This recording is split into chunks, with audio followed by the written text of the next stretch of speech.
죄 없으신 예수님, 온 인류의 죄를 대신 지시고 십자가에 물과 피를 다 쏟으시고 속죄 제물이 되십니다. 그 예수님 십자가 위에서 다 이루었다 선언하십니다. 구속 사역을 완성하셨다는 의미입니다. 그 십자가의 은혜, 구원의 은혜를 맨 먼저 체험한 사람이 이방인인 백부장입니다. 백부장은 이렇게 고백을 합니다. 이 사람은 진실로 하나님의 아들이었도다. 이것이 바로 십자가의 은혜입니다. 오늘은 예수님의 십자가에 대해서 먼저 간략하게 정리하고 나아가야 되겠습니다. 세 가지로 말씀을 드립니다. 첫째, 예수님의 십자가는 구원의 십자가입니다. 베드로전서 2장 24절, 친히 나무에 달려 그 몸으로 우리 죄를 담당하셨으니 이는 우리로 죄에 대하여 죽고 의에 대하여 살게 하려 하심이라. 히브리서 9장 12절, 염소와 송아지의 피로 하지 아니하고 오직 자기의 피로 영원한 속죄를 이루사 단번에 성소에 들어가셨느니라. 구약시대의 사람이 죄를 지으면 짐승, 속죄 제물의 피를 드림으로 죄를 속함받을 수 있었습니다. 그런데 예수님께서 이 땅에 오셔서 친히 속죄 제물이 되심으로 우리가 속죄받을 수 있는 길, 구원받을 수 있는 길이 열리게 된 겁니다. 그 사람의 죄가 어떠한 죄라 할지라도 예수님을 믿기만 하면 예수님은 우리의 모든 죄를 다 사하시고 우리를 의롭다고 해 주십니다. 이것이 바로 십자가의 구원입니다. 그 십자가는요, 구원의 십자가입니다. 둘째, 예수님의 십자가는 사랑의 십자가입니다. 로마서 5장 8절, 우리가 아직 죄인 되었을 때에 그리스도께서 우리를 위하여 죽으심으로 하나님께서 우리에게 대한 자기의 사랑을 확증하셨느니라. 요한복음 3장 16절, 여러분이 다 잘 아시죠? 하나님이 세상을 이처럼 사랑하사 독생자를 주셨으니 이는 그를 믿는 자마다 멸망하지 않고 영생을 얻게 하려 하심이라. 요한일서 4장 10절, 사랑은 여기 있으니 우리가 하나님을 사랑한 것이 아니요 하나님이 우리를 사랑하사 우리 죄를 속하기 위하여 화목제물로 그 아들을 보내셨습니다. 십자가는 한편으로는 죄에 대한 하나님의 진노입니다. 그런데 또 다른 편으로 보면 우리를 구원하시기 위한 하나님의 사랑입니다. 우리가 받아야 될 하나님의 저주와 진노와 심판을 예수님께서 십자가에서 대신 받으셨고, 그래서 하나님은 우리를 사랑하시고 우리에게 구원의 은혜를 베풀어 주십니다. 예수님의 십자가는 사랑의 십자가입니다. 셋째, 예수님의 십자가는 승리의 십자가입니다. 성경에 보면 마귀 사탄을 가리켜서 공중의 권세 잡은 자 이렇게 표현합니다. 그리고 세상의 모든 사람을 다 죄의 종이라고 표현합니다. 우리 모두는 마귀 사탄의 지배 아래에 있고 죄를 짓고 끝내는 죽고 지옥의 형벌을 받아 마땅한 존재들이라는 의미입니다. 그런데 하나님의 아들이신 예수님 이 땅에 오셔서 십자가의 죽으심으로 마귀의 일을 멸하셨고 죄와 죽음의 문제를 해결해 주신 겁니다. 예수님은 십자가로 승리하십니다. 골로새서 2장 15절, 통치자들과 권세들을 무력화하여 드러내어 구경거리로 삼으시고 십자가로 그들을 이기셨느니라. 여러분, 여기에 통치자들과 권세들은 세상을 지배하고 있는 어둠의 세력, 마귀 사탄의 세력을 가리키는 겁니다. 요한일서 3장 8절, 하나님의 아들이 나타나신 것은 마귀의 일을 멸하려 하심이라 했습니다. 예수님의 십자가는 분명 승리의 십자가입니다. 이제 오늘 본문을 좀 집중해 보시기 바랍니다. 예수님 십자가 위에서 오후 3시에 운명하시죠. 그리고 안식일은 금요일 저녁 6시부터 시작이 됩니다. 그래서 오늘 본문은요, 예수님께서 십자가에 죽으신 오후 3시부터 안식일이 시작되는 저녁 6시까지 그 기간에 벌어진 일을 기록해 주고 있습니다. 오늘 설교 제목을 마음에 새기시기 바랍니다. 십자가 앞에서. 예수님이 십자가에 죽으실 때 십자가 앞에는 세 부류의 사람이 분명히 있습니다. 찬송가 우리에게 이런 질문을 합니다. 거기 너 있었는가 그때에, 주님 그 십자가에 달릴 때. 십자가 앞에 누가 있었을까요? 세 부류의 사람은 이렇습니다. 오늘 본문 40절 여인들이죠. 본문 43절 아리마대 요셉이죠. 그리고 오늘 본문에는 기록되어 있지 않지만 요한복음 19장 39절에 니고데모입니다. 여인들, 아리마대 요셉, 니고데모, 이들은 어떤 사람들일까요? 본문 43절에 당돌하다는 단어가 나옵니다. 당돌하다. 어감이 좀 좋지 않죠. 무례하다. 그런 의미가 조금 담겨 있는 듯한 표현입니다. 그런데 당돌하다 이 말은 담대하다 그런 의미가 됩니다. 당돌할 정도로 담대하다 그런 의미가 될 겁니다. 십자가 앞에 있는 세 부류의 사람은 당돌할 정도로 담대한 사람들입니다. 제자들은 어디 갔을까요?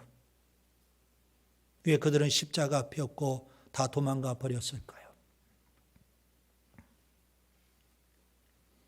오늘 당돌할 정도로 담대한 이 세 부류의 사람들에게 우리가 집중하고 말씀을 좀 보면 좋겠습니다. 신앙은 담대함입니다. 당돌할 정도로 담대함이 있어야 합니다. 저는 신앙을 이렇게 한번 표현해 봅니다. 하나님을 향한 두려움, 세상을 향한 담대함. 이게 신앙인의 자세입니다. 그런데 이게 바뀌면 안 됩니다. 하나님을 향한 겁없음, 세상을 향한 두려움, 이건 문제가 심각한 겁니다. 하나님을 향한 두려움, 세상을 향한 담대함, 신앙인입니다. 오늘 십자가 앞에서 당돌할 정도로 담대했던 세 부류의 사람, 그들의 담대함을 살펴보려고 합니다. 첫째, 여인들의 담대한 사랑입니다. 예수님의 십자가 앞에는 이미 예수님은 십자가에 죽으셨죠. 그 십자가 앞에는 예수님을 담당했던 4명의 로마 군인들이 있습니다. 그리고 4명의 당돌할 정도로 담대한 여인들이 있습니다. 본문 40절 막달라 마리아, 야고보와 요새의 어머니 마리아, 살로메 3명의 여인이 기록되어 있습니다.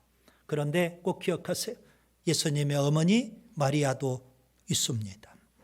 요한복음 19장 25절에는 이렇게 4명을 말합니다. 모친, 이모, 글로바의 아내 마리아, 막달라 마리아가 있다고 말씀합니다. 물론 그 밖에도 무명의 여인들이 많이 있었습니다. 본문 41절 그 무명의 여인들을 가리켜서 예수님의 공생의 기간 내내 예수님을 따르며 섬기는 자들이라고 했습니다. 예수님 공생의 기간 물론 제자들이 주변에 있었고요. 그리고 많은 여인들이 예수님을 믿고 따랐습니다. 그 여인들이 본인의 호주머니를 털어서 예수님을 섬겼던 겁니다.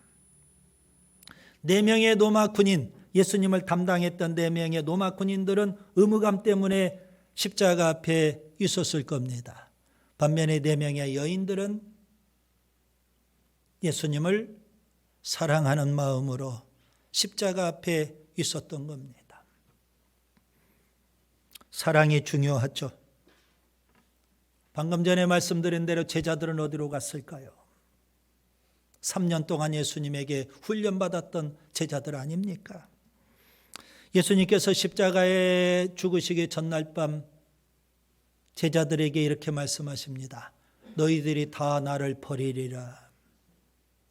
너희들이 다 나를 버리리라. 그때 베드로가 장담을 하면서 말합니다.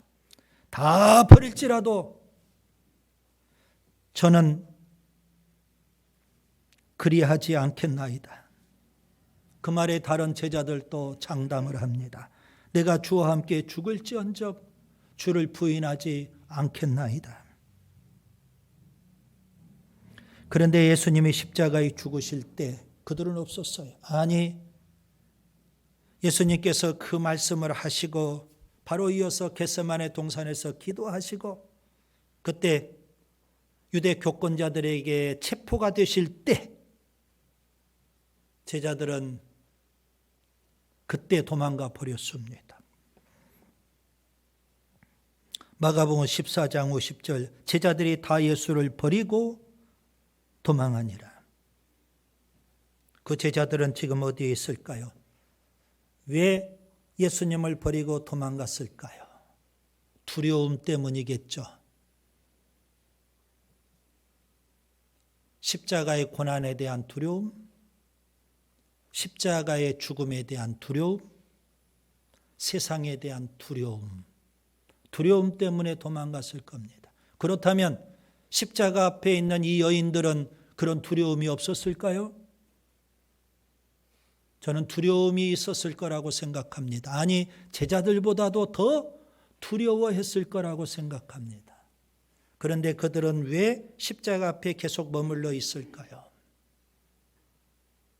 세상에 대한 두려움, 십자가의 고난에 대한 두려움, 죽음에 대한 두려움이 있지만 그 두려움보다도 예수님에 대한 사랑, 그 사랑이 더 강렬했기 때문에 그들은 여전히 십자가 앞에 있었던 겁니다. 반면에 제자들은요, 그 다음 날까지 두려움 때문에 마가의 다락방에 숨어 있습니다. 안식일이 지나고 그 다음 날 주일이죠. 예수님은 부활하셨고 그날 저녁 마가의 다락방에 찾아오십니다. 그때까지 제자들은요 두려워 떨고 있는 겁니다. 예수님께서 두 번에 걸쳐서 너희에게 평강이 있을지어다 말씀하십니다. 부활하신 예수님 한 번은 베드로를 만나십니다. 그리고 세 번에 걸쳐서 질문하십니다. 요한복음 21장에 있죠. 요한의 아들 시몬아, 내가 나를 사랑하느냐? 이 질문은 오늘 우리에게도 유효합니다. 여러분은 예수님을 얼마나 사랑하는지요? 마음과 목숨과 뜻과 힘을 다하여 예수님을 사랑할 수 있기를 바랍니다.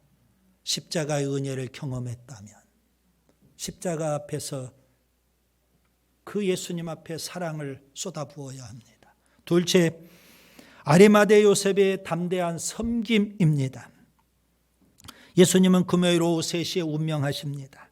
그리고 안식일은 금요일 저녁 6시부터 시작이 됩니다. 유대율법에 의하면 처형된 죄수의 시신을 안식일에까지 그대로 둘 수가 없습니다. 그래서 급히 예수님의 시신을 수습하여 장례식을 치루어야 됩니다. 그 일을 직접 수행한 사람 제자들이 아니라 아리마대 요셉입니다. 아리마대 요셉은요 자신의 무덤에 예수님의 시신을 급히 안치를 하게 되죠. 장사를 지내게 됩니다. 이것은 또 예언의 성취이기도 합니다. 먼 옛날 이사야 선지자가 예언했습니다. 이사야서 53장 9절 그가 죽은 후에 부자와 함께 있었도다. 여러분 여기 아리마대 요셉은 어떤 사람일까요? 본문 43절을 보세요. 첫째 존귀한 공회원입니다. 산헤드린 공회원 자체가 존귀한 신분이죠. 그런데 그 중에 아리마대 요셉은 또 존경받는 공회원이었습니다. 둘째, 하나님 나라를 기다리는 자입니다. 그는 천국을 소망하는 사람입니다. 이스라엘의 회복을 꿈꾸는 사람입니다. 셋째, 선하고 의로운 사람입니다. 누가복음 23장 50절에 선하고 의로운 요셉이라고 했습니다. 그는 도덕적으로 윤리적으로 깨끗하고 순결하게 살았던 사람입니다. 넷째, 부자입니다. 마태복음 27장 57절에 아리마대의 부자 요셉이라고 했습니다. 그는 물질적으로 아주 부유하고 윤택하게 산 사람입니다. 그리고 다섯째, 예수님의 제자입니다. 마태복음 27장 57절에 예수의 제자라고 말씀하고 있습니다. 아리마대 요셉은 아주 독특한 이력을 갖고 있는 듯해요. 산헤드린 공회원이면서 예수님의 제자입니다. 그동안 예수님께서 공생의 기간 동안 아리마대 요셉은 은밀하게, 겉으로는 산헤드린 공회원이니까요, 은밀하게 예수님을 따르는 제자였을 겁니다. 그런데 그가 예수님이 십자가에서 그렇게 죽으심을 보고 결정적인 순간에 결단을 합니다. 제자들도 다 도망가 버렸고요. 장례식을 누가 합니까? 그는 산헤드린 공회원이라는 신분이 있기 때문에 빌라도 총독에게 당돌할 정도로 담대하게 나아갑니다. 예수님의 시신을 달라는 겁니다. 장례식을 치르기 위해서. 그래서 예수님께서 죽으신 것을 알고 빌라도 총독이 시신을 인계해 주죠. 예수님의 시신을 갖고 자신의 무덤에 장례식을 치르게 되는 겁니다. 결정적인 순간에 큰 일을 감당을 했어요. 그리고 자기 자신의 무덤을 기꺼이 예수님 장례식을 위해서 드린 겁니다. 아리마대 요셉의 섬김 때문에 예수님의 장례식이 치루어지게 되었습니다. 그런데 여러분, 우리가 본문을 그렇게 읽고 쉽게 넘어갈 일이 아닙니다. 아리마대 요셉의 이 섬김은 결코 쉬운 일이 아닙니다. 그 당시 유대교에서는 예수님을 따르는 자들, 예수님의 제자들 다 유대교에서 출교하게 되어 있습니다. 그렇다면 아리마대 요셉이 빌라도 총독에게 가서 당돌할 정도로 담대하게 예수의 시신을 달라고 한 것은 무슨 의미일까요? 나 예수님의 제자라는 겁니다. 유대교로부터 출교당할 것을 각오하고, 그는 산헤드린 공회원입니다. 이제 박탈될 수밖에 없겠죠. 산헤드린 공회원의 신분이 박탈될 것을 각오하고, 그동안 산헤드린 공회원으로서 그가 누렸던 기득권이 있을 겁니다. 그런 모든 기득권 박탈당할 것을 각오하고, 그는 존경받는 공회원이라고 했습니다. 평생 그가 쌓아왔던 그런 명예 다 잃어버릴 걸 각오하고 예수님의 시신을 요구했고 예수님을 위해서 장례식을 치르는 겁니다. 대단한 섬김입니다. 여러분은 예수님을 얼마나 섬기는지요? 우리의 가진 모든 것 다 동원하여, 그게 명예든 물질이든 권세든 우리의 가진 모든 걸 다 동원하여 예수님을 섬길 수 있기를 바랍니다. 셋째, 니고데모의 담대한 헌신입니다. 오늘 본문에는 없지만 예수님의 십자가 앞에 등장한 또 한 명의 인물이 있습니다. 니고데모입니다. 그는 요한복음에만 3번 딱 나옵니다. 요한복음 19장 39절, 일찍이 예수께 밤에 찾아왔던 니고데모도 모략과 침향 섞은 것을 100리트라쯤 가지고 온지라. 이에 예수의 시체를 가져다가 유대인의 장례법대로 그 향품과 함께 세마포에 쌌더라. 아리마대 요셉은요, 빌라도 총독에게 예수님의 시신을 달라고 하고 세마포를 사서 장례식을 치릅니다. 니고데모는요, 요한복음 19장 39절에 있는 대로 모략과 침향 섞은 것 100리트라 향품을 가지고 와서, 그래서 아리마대 요셉과 함께 예수님의 장례식을 치르고 있는 겁니다. 여러분, 여기 니고데모가 가져온 100리트라의 향품 대단한 겁니다. 약 한 33kg 정도 됩니다. 요한복음 각주를 보시면 33kg 정도 되는데, 이 100리트라의 모략과 침향은요 엄청난 분량입니다. 그리고 침향은 당대 최고의 향품입니다. 오늘 우리 시대에도 아주 귀한 향품으로 알려져 있죠. 현 시가로 수억 원에 해당되는 그런 가치가 있습니다. 심지어 고대 세계의 왕의 장례식 때 사용하는 분량의 침향이라고 합니다. 그렇다면 니고데모는요, 십자가에 죽으신 예수님을 왕으로 여긴 거예요. 니고데모는 십자가에 비참하게 죽으신 것 같은 그 예수님 결코 부끄러워하지 않습니다.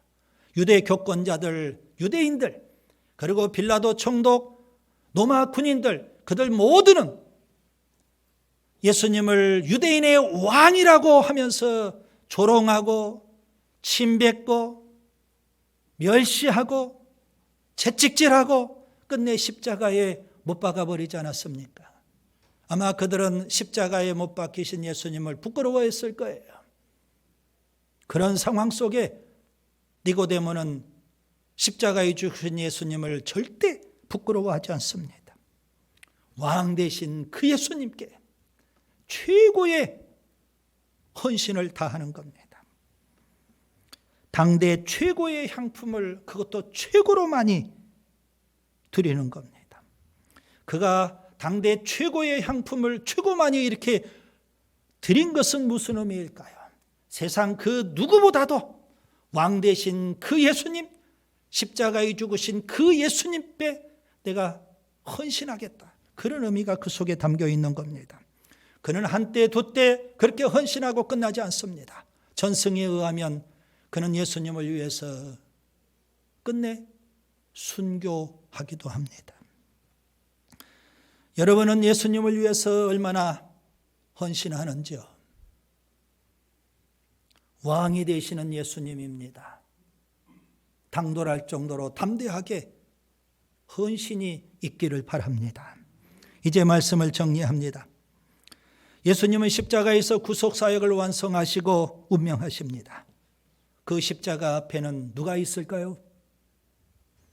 거기 너 있었는가? 그때에 주님 그 십자가에 달릴 때 예수님에게 훈련받았던 제자들은 다 도망가 버렸습니다. 세 부류의 사람들이 십자가 앞에 있습니다. 여인들이고 아리마대의 요셉이며 니고데모입니다. 그들의 공통점은 당돌할 정도로 담대하다는 점입니다. 여러분, 십자가의 은혜를 체험하셨는지요? 그렇다면, 십자가의 은혜를 체험했다면 여인들처럼 담대한 사랑을, 아리마대 요셉처럼 담대한 섬김을, 니고데모처럼 담대한 헌신을 그 십자가 앞에서 주님 앞에 드릴 수 있기를 바랍니다.